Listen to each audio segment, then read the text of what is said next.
Like, comment and subscribe. एक छोटे से गांव में जंगल के किनारे एक पुरानी और खस्ता हाल हवेली खड़ी थी, जिसके बारे में लोग अजीब और गरीब कहानियां सुनाते थे। गांव के बुजुर्ग कहा करते थे कि यह हवेली भूतों और आसिबों का ठिकाना है, लेकिन कोई भी उन बातों पर यकीन नहीं करता था, खास तौर पर गांव के 4 नौजवान दोस्त अहमद, फातिमा, ज़ैनब और अली।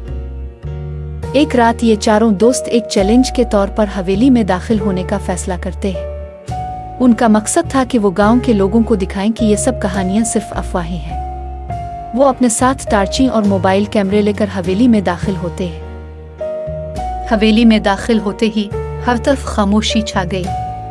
दीवारों पर झाड़ियां और दरख्तों की शाखें हवा से हल रही थी और दूर से खौफनाक आवाजें आ रही थी। जैसे ही वो अंदर गए, हवेली का दरवाजा खुद ब खुद बंद हो गया। दोस्तों ने एक दूसरे की तरफ खौफजदा नजरों से देखा, मगर हिम्मत ना हारी। वो आगे बढ़ते गए। हवेली के अंदरूनी कमरे बहुत बड़े और पुरअसरार थे। उन कमरों की दीवारें खस्ता हाल और रंगत उतर चुकी थी।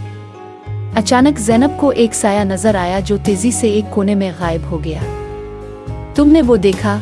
ज़ैनब ने घबराते हुए पूछा। क्या? अहमद ने जवाब दिया, लेकिन इसकी आवाज में भी खौफ था। वो साया वहां कोने में, ज़ैनब ने उंगली से इशारा किया। सब ने इस समत देखा, मगर वहां कुछ नहीं था। फिर अचानक एक सर्द हवा का झोंका आया और एक दरवाजा जोरदार आवाज से खिल गया। अली ने टॉर्च से इस कमरे में झांका, जहां एक पुरानी कुर्सी हल रही थी, जैसे कोई इस पर बैठा हो। यह जगह वाकई खौफनाक है, हमें यहाँ से निकल जाना चाहिए, फातिमा ने डरते हुए कहा। लेकिन जैसे ही वो मुड़ने लगे, एक अजीब सी सरगोशी सुनाई दी। तुम यहाँ क्यों आए हो? वो आवाज इतनी नर्म और पुरअसरार थी कि दोस्तों के रूंगटे खड़े हो गए। अहमद ने जुर्रत करते हुए पूछा, कौन है? हमें माफ कर दो, हम बस यहाँ देखने आए थे। फिर अचानक वो साया दोबारा नजर आया, लेकिन इस बार वो उनके करीब आ रहा था। साया आहिस्ता आहिस्ता उनके करीब आया और फिर गायब हो गया। दोस्त खौफ के मारे एक दूसरे से चिंप गए। ये हवेली छोड़ दो, और वो आवाज दोबारा सुनाई दी। बगैर किसी मजीद सवाल के दोस्तों ने भागने का फैसला किया, लेकिन जब वो दरवाजे की तरफ भागे, दरवाजा बंद हो चुका था।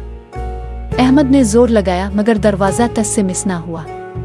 वो सब खौफजदा हो गए थे। अचानक एक पुरानी औरत की शक्ल नमूदार हुई। इसका चेहरा इतना भयानक था कि दोस्तों की चीखें निकल गईं। इसने एक उंगली से दरवाजे की तरफ इशारा किया और दरवाजा खुद ब खुद खिल गया। जाओ और दोबारा यहाँ मत आना, और वो औरत बोली और फिर गायब हो गई। दोस्त फौरन हवेली से बाहर भागे और सांस फूलते हुए जंगल के किनारे पर आकर रुके। उन्होंने पीछे मोड़कर देखा, लेकिन हवेली बिल्कुल खामोश खड़ी थी, जैसे कुछ हुआ ही ना हो। हम कभी दोबारा इस हवेली के करीब नहीं जाएंगे, अली ने कांपती हुई आवाज में कहा। और फिर वो सब दोस्त चुपचाप अपने घरों की तरफ रवाना हो गए। इस रात के बाद उन्होंने हमेशा इस हवेली से दूर रहने का फैसला किया। Like, comment and subscribe.